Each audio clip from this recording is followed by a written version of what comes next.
نحمده ونصلي على رسوله الكريم اما بعد فاعوذ بالله من الشيطان الرجيم بسم الله الرحمن الرحيم ربي زدني علما ربي زدني علما ربي زدني علما صدق اللہ العظیم۔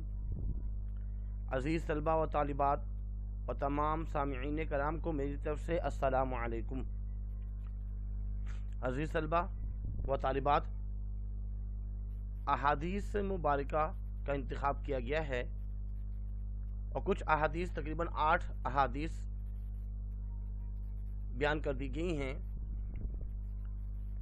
اور آج انشاءاللہ العزیز حدیث نمبر 9 10 11 12 13 14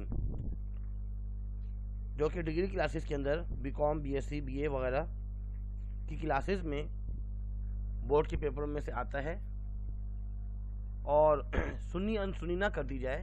احادیث مبارکہ ہے، حضور صلی اللہ علیہ وسلم کی ذات ہم میں موجود نہیں ہیں، لیکن ان کے اقوال، ان کی احادیث، فرمان وہ تو موجود ہیں۔ غور سے سنیں، بادب سنیں۔ جو ہماری بیٹیاں سن رہی ہیں، طالبات اور سامعات، وہ تو سر پہ دوپٹہ اوڑھ لیں تو زیادہ بہتر ہے، کیونکہ قرآن و حدیث کا ادب بہت ضروری ہے۔ ادب سے سنیں گے فائدہ ہوگا۔ اگر آپ کے پاس بک ہے، بک بھی نکال لیجئے۔ جیسے کہ آپ کو پہلے بھی بتایا تھا کہ اس میں حدیث نمبر 4 جو ہے بہت ہی امپورٹنٹ ہے۔ حدیث نمبر 4،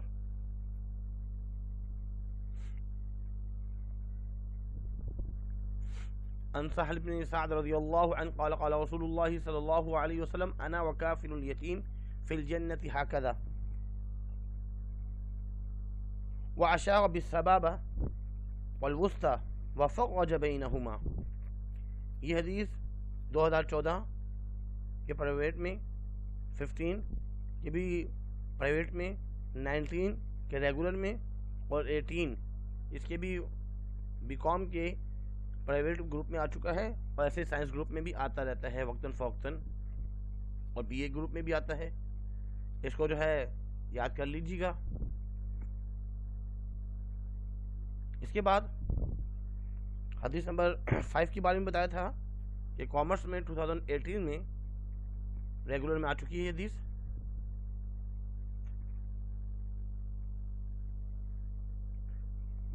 اور ایسے ہی حدیث نمبر 8 2017 اور 15 کے ریگولر میں آیا ہے، اور 16 میں پرائیویٹ گروپ میں آ چکا ہے، کامرس گروپ میں، اور سائنس گروپ میں بھی آتا ہی رہتا ہے۔ آج انشاءاللہ العزیز حدیث نمبر 9 پڑھیں گے، جو کہ 2011 کے ریگولر گروپ میں یہ حدیث آ چکی ہے۔ غور سے سنیے گا۔ وعنہ عن النبی صلی اللہ علیہ وسلم قال الید العلیٰ خیر من ید السفلی وابدع بمن تعول وخیر الصدقة ما كان على ظهر غنى ومن يستعفف يعفه الله ومن يستغني يغنه الله۔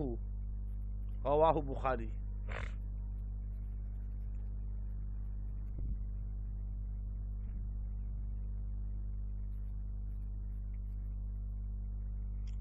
یہ پوری حدیث تھی، اور اس کا ترجمہ یہ ہے، غور سے سنیے گا۔ پہلے تو لفظی ترجمہ سن لیجیے۔ وعنہ، اس سے پہلے ابو ہریرہ رضی اللہ تعالیٰ کی روایت تھی، تو حضرت ابو ہریرہ رضی اللہ تعالیٰ سے روایت ہے کہ حضور صلی اللہ علیہ وسلم نے فرمایا قال الید العلیٰ، اوپر والا ہاتھ، الید ہاتھ کو بولتے ہیں، اور علیٰ اوپر والا، خیر بہتر ہے، من سے الید السفلی نیچے والے سے، یعنی اوپر والا ہاتھ نیچے والے ہاتھ سے بہتر ہے۔ اس میں ید کا الفاظ آئے گا، علیٰ اوپر والا ہاتھ اور سفلا نیچے والا ہاتھ۔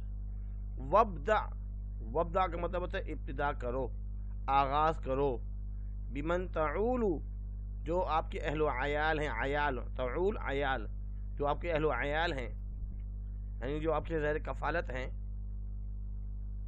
وخیر الصدقہ اور بہترین صدقہ ما کان علی ظہر غنن، جو اپنی اور اپنے اہل و عیال کی ضرورت کے لیے ہو، کے لیے پس انداز کرنے کے بعد ہو، یعنی کہ آپ کے فیملی ممبرز اہل و عیال، ان کی ضرورت سے جو چیز بچ رہی ہے اور بعد میں جو صدقہ کیا جا رہا ہے وہ بہتر ہے۔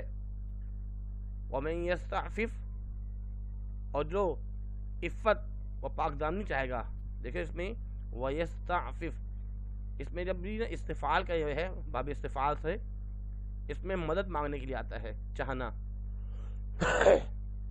اور عفیف عفت، اور جو عفیف ہونا چاہتا ہے، عفت و پاک دامنی چاہے گا، یعفی اللہ، تو اللہ رب العزت، یعفہ اللہ، تو اللہ رب العزت جو ہے اسے عفت عطا فرمائیں گے۔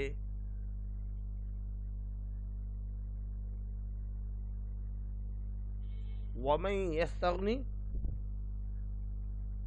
اور جو استغنا چاہتا ہو، یغنہ اللہ، تو اللہ رب العزت اس کو غنی کر دیتے ہیں۔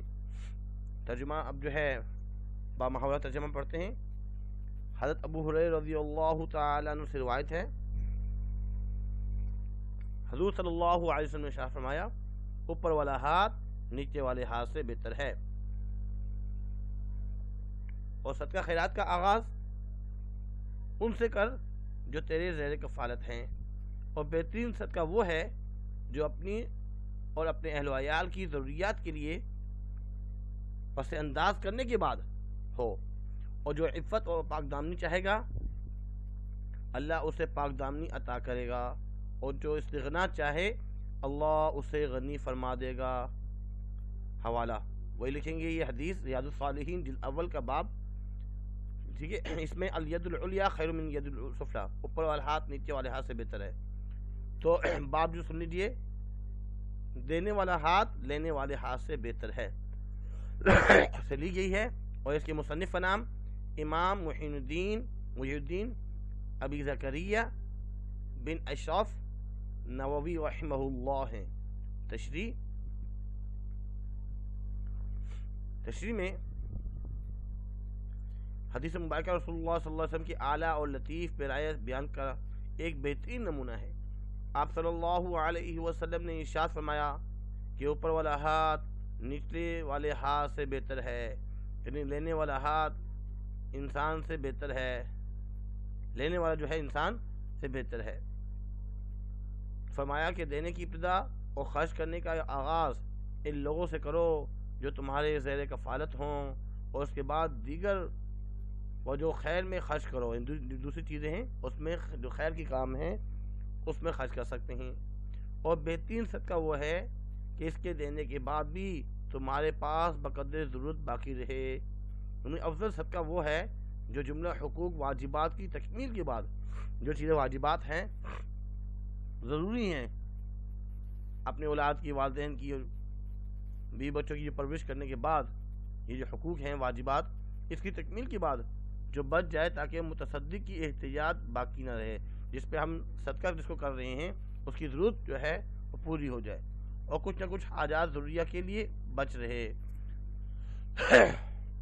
اس کے بعد حدیث نمبر 10۔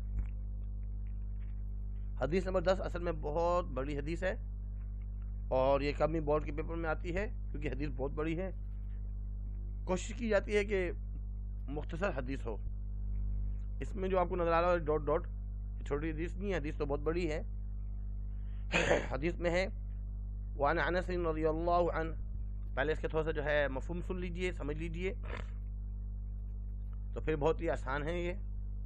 حضرت انس رضی اللہ عنہ فرماتے ہیں کہ ابو طلحہ جو کہ مدینے کے انصار میں سے سب سے زیادہ مالدار تھے، ابو طلحہ، ان کے کھجوروں کے باغات تھے، اور ان کا ایک باغ بھی تھا جس کا نام تھا بیرحہ، اور وہ پانی اس کا بہت ہی میٹھا تھا۔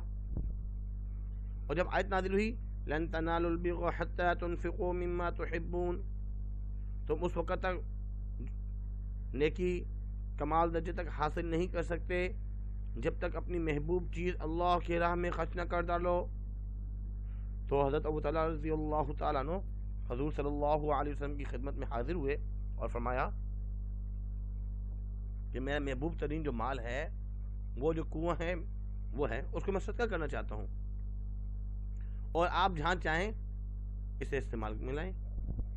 حضور صلی اللہ علیہ وسلم فرمایا کہ شاباش، آفرین، بہت نفع بخش مال ہے یہ۔ اس کے فرمایا کہ بھائی کہ بہتر تو یہ ہے کہ اپنے رشتہ داروں کو عطا کر دو۔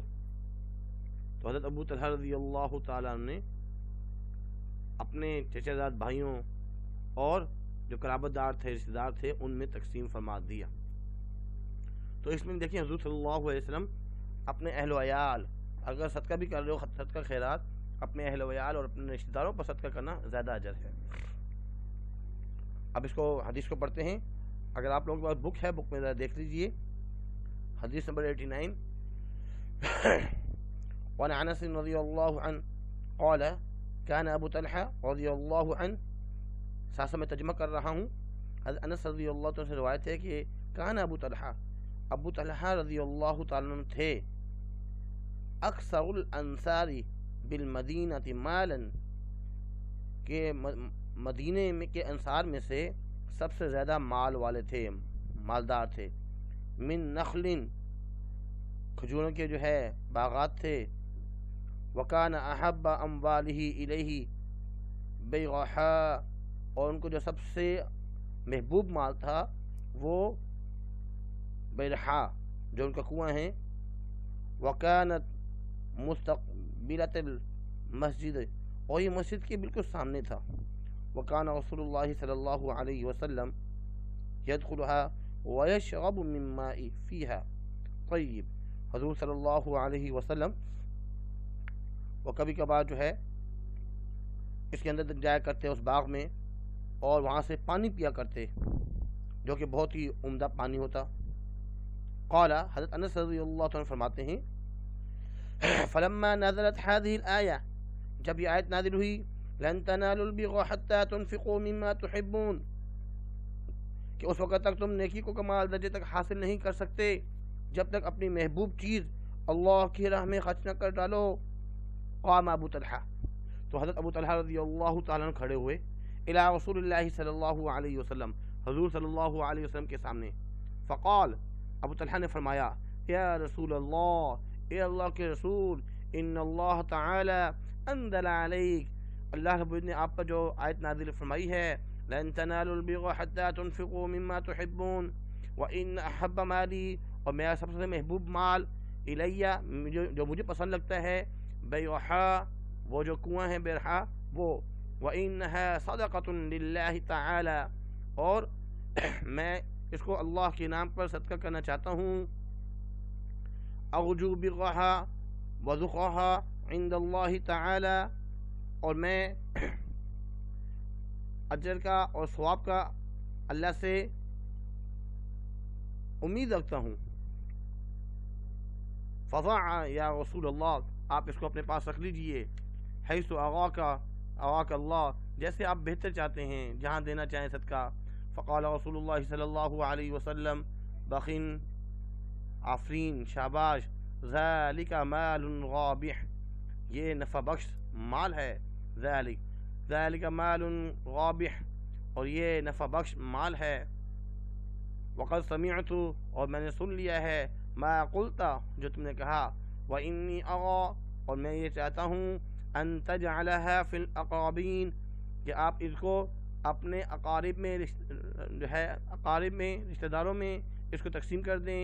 فقال ابو طلحہ رضی اللہ تعالیٰ عنہ، افعل یا رسول اللہ، کہ میں ایسا ہی کروں گا، فرمایا میں ایسا ہی کروں گا۔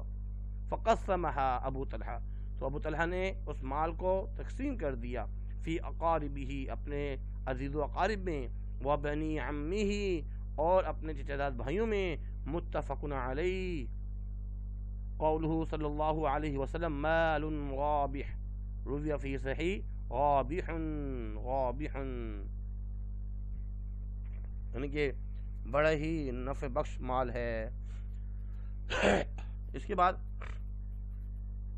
اس کا جو ہے ترجمہ بھی آپ نے سن لیا ہوگا، ایسی ترجمہ سیم حوالہ یہ حدیث ریاض الصالحین جلد اول کا باب حضرت ابو طلحہ رضی اللہ تعالیٰ عنہ کا اپنا وقف کرنا سے لی گئی ہے، اور اس کے مصنف امام محی الدین ابی زکریا بن شرف النووی رحمہ اللہ ہیں۔ تشریح: قرآن کریم کے اولین مخاطب اور نبی کریم صلی اللہ علیہ وسلم پر مستفید ہونے والے صحابہ کرام رضی اللہ عنہم اپنے ایمان میں، تقوی میں، عمل صالح میں اور سب سے بڑھ کر آخرت پر یقین میں قیامت تک آنے والے ایمان سے بڑھے ہوئے تھے۔ حضرت ابو طلحہ رضی اللہ تعالی عنہ کے پاس کھجوروں کے کئی باغات تھے، ان میں سے انہیں جو سب سے زیادہ پسند تھا وہ بیرحا تھا جو مسجد کے سامنے تھا، اور اس کا پانی بہت عمدہ اور شیریں اور خوشگوار تھا۔ نبی کریم صلی اللہ علیہ وسلم خود اس باغ میں تشریف لے جاتے اور باغ کا پانی نوش فرماتے۔ حضرت ابو طلحہ رضی اللہ تعالی عنہ نے عرض کیا اور فرمایا، حاضر ہوئے اور فرمایا کہ اسے اپنے رشتہ داروں میں صرف کر دو۔ جب وہ آیت نازل ہوئی کہ لن تنالوا البر حتى تنفقوا مما تحبون، حضور صلی اللہ علیہ وسلم کے پاس آئے، یا رسول اللہ، اللہ کی طرف سے یہ آیت نازل ہوئی ہے تو میں یہ اس کو صدقہ کرنا چاہتا ہوں اللہ کے نام پہ، تو جہاں جس مصرف میں آپ خرچ کرنا چاہیں خرچ کر دیں۔ فرمایا اسے اپنے رشتہ داروں میں صرف کر دو، فرمایا کہ اس کو آپ جو ہے اپنے رشتہ داروں میں صرف کرو۔ حضرت ابو طلحہ رضی اللہ تعالیٰ نے اپنے رشتہ داروں اور بنی عمام یعنی چچا داد بھائیوں میں تقسیم کر دیا۔ اس کے بعد حدیث نمبر 12 بہت ہی امپورٹنٹ ہے، یہ 2010 اور 2015 ان 2 سالوں میں پرائیویٹ گروپ میں آیا ہوا ہے کامرس میں، اور 2011 2015 اور 2016 ان تینوں سالوں میں کامرس میں ریگولر گروپ میں آیا ہوا ہے، اور سائنس گروپ میں بھی آتا رہتا ہے، اور ایسے ہی بی اے اور باقی تمام ڈگری کلاسز میں آتا رہتا ہے۔ جی اس کو ذرا غور سے سنیے گا، بہت ہی امپورٹنٹ حدیث ہے۔ قال النبی وعن النواس بن سمعان رضی اللہ عنہ عن النبی صلی اللہ علیہ وسلم قال البغ حسن الخلق والاسم ما حاك في نفسك وكرهت ان يطلع عليه الناس، رواہ مسلم۔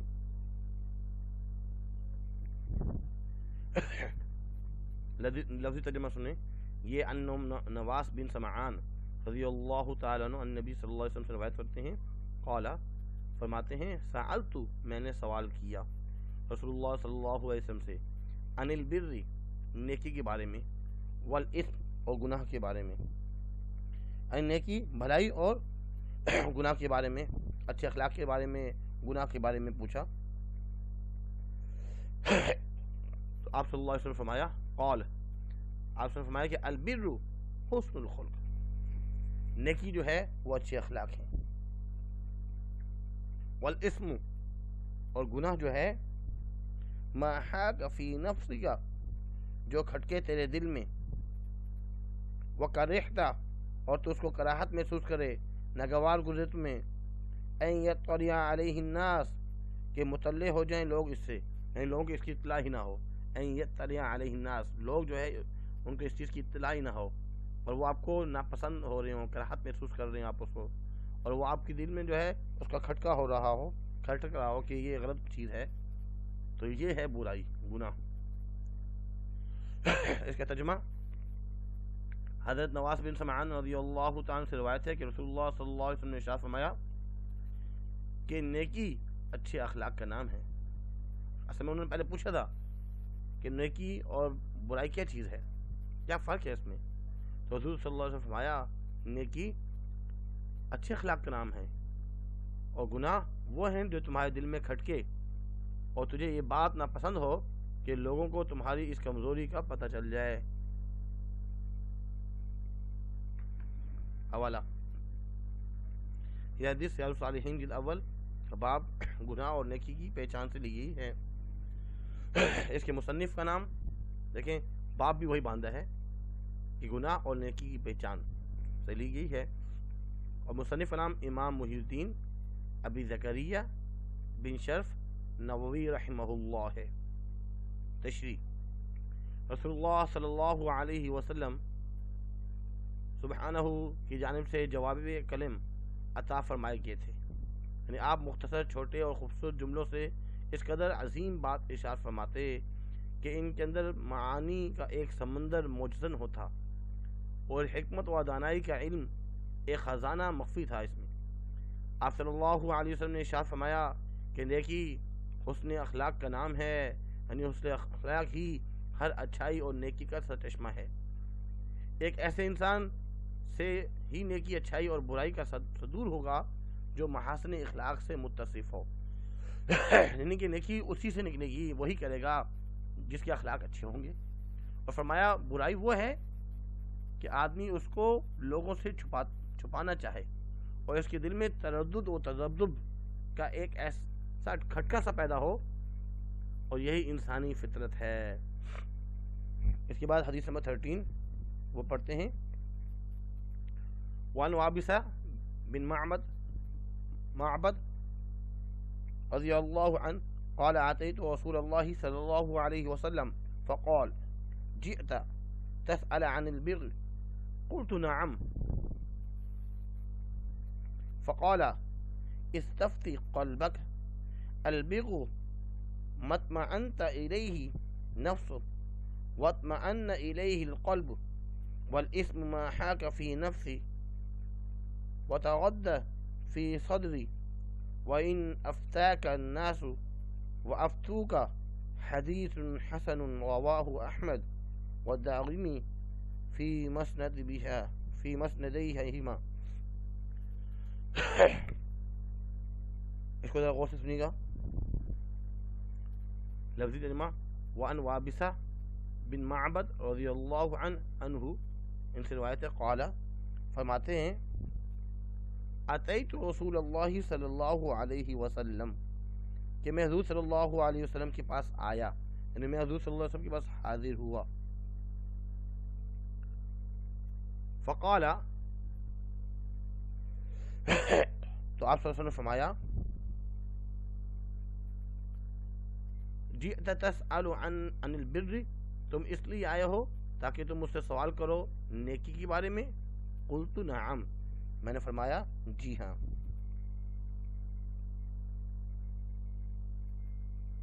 فقال، آپ نے فرمایا، استفتی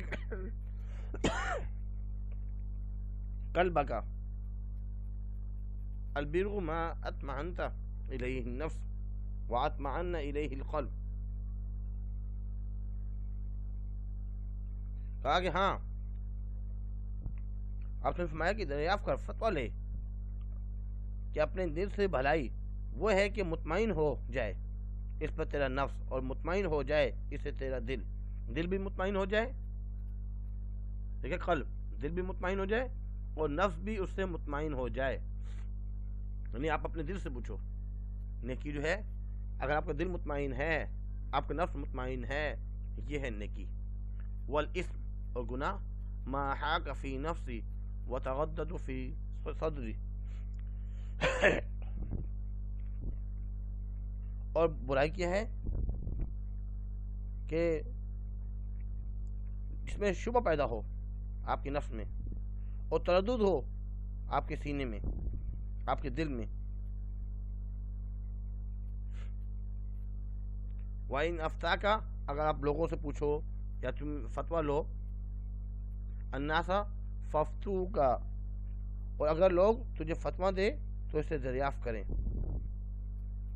یہ حدیث حسن ہے، جیسے امام احمد اور دارمی نے اپنی مسندوں میں بھی روایت کی ہے۔ اب اس کو لفظی ترجمہ پڑھتے ہیں۔ وابسہ بن معبد رضی اللہ تعالی عنہ سے روایت ہے کہ میں رسول اللہ صلی اللہ علیہ وسلم کی خدمت اقدس میں حاضر ہوا، تو آپ صلی اللہ علیہ وسلم نے فرمایا، تم نیکی کے بارے میں پوچھنے آئے ہو؟ میں نے عرض کیا، جی ہاں۔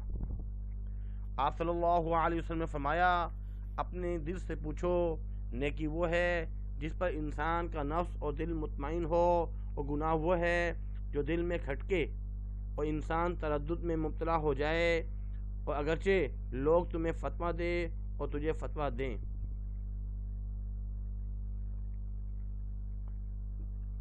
حوالہ، یہ حدیث ریاض الصالحین جلد اول کا باب، گناہ وہ ہے جو دل میں کھٹکے، کتنا پہلا باب لیا گیا ہے، گناہ وہ ہے جو دل میں کھٹکے سے لی گئی ہے یہ حدیث۔ اس کی مصنف کا نام امام محی الدین ابی زکریہ بن شرف نووی رحمہ اللہ ہیں۔ رسول اللہ صلی اللہ علیہ وسلم کو حدیث حضرت وابصہ رضی اللہ عنہ کی آمد پر علم ہو گیا کہ وہ کیا دریافت کرنے والے ہیں۔ آپ صلی اللہ علیہ وسلم نے ان سے پوچھا کہ تم بر اور اسم، نیکی اور برائی کے بارے میں پوچھنے آئے ہو؟ انہوں نے عرض کیا جی ہاں۔ یہ حضور صلی اللہ علیہ وسلم کی دلائل نبوہ میں سے ہے۔ اب صلی اللہ علیہ وسلم فرمایا اپنے دل سے پوچھو، پوچھ لیا کرو، کیونکہ رسول اللہ علیہ وسلم کو علم تھا کہ حضرت وابصہ اسلام کے مطابق اور دین سے ہم آہنگ ہوگا۔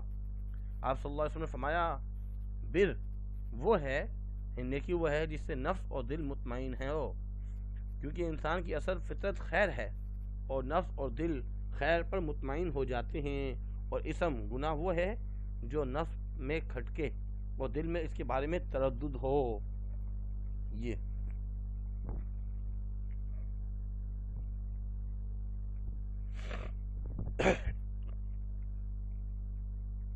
اسے عرف عام میں رنج و ملال کہا جاتا ہے۔ یہ اس طرح کہ جب انسان کوئی برائی کرتا ہے تو اسے احساس ہوتا ہے، وہ ندامت کرتا ہے۔ یہ عمل ہر انسان کے ساتھ ہوتا ہے، اس لیے رسول اللہ صلی اللہ علیہ وسلم نے نیکی اور بدی کا معیار انسان کے دل اور اس کے اپنے احساس و تاثر کو ارشاد فرمایا ہے۔ اس کے بعد اگلی حدیث نمبر 14، یہ بہت ہی امپورٹنٹ ہے۔ حدیث نمبر 14 جو ہے یہ بہت سالوں میں آ چکی ہے، ذرا اس کو دیکھ لیجئے۔ آخری حدیث آج ہم جو پڑھیں گے یہ 2010 کے پرائیویٹ گروپ میں آ چکی ہے، 11 میں بھی آ چکی ہے اس کے پرائیویٹ گروپ میں،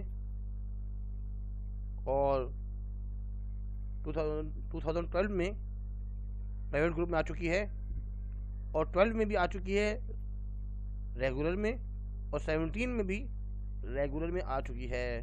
تقریباً 10 ایئر میں یہ 6 مرتبہ ریگولر یا پرائیویٹ گروپ میں وقتاً فوقتاً آتی رہی۔ اس لیے بہت ہی اہم حدیث ہے، چھوٹی سی حدیث ہے، چھوٹی حدیثیں اکثر بورڈ کے پیپر میں آتی رہتی ہیں لیکن معنی خیز ہے، اس کو ذرا غور سے سنیے گا۔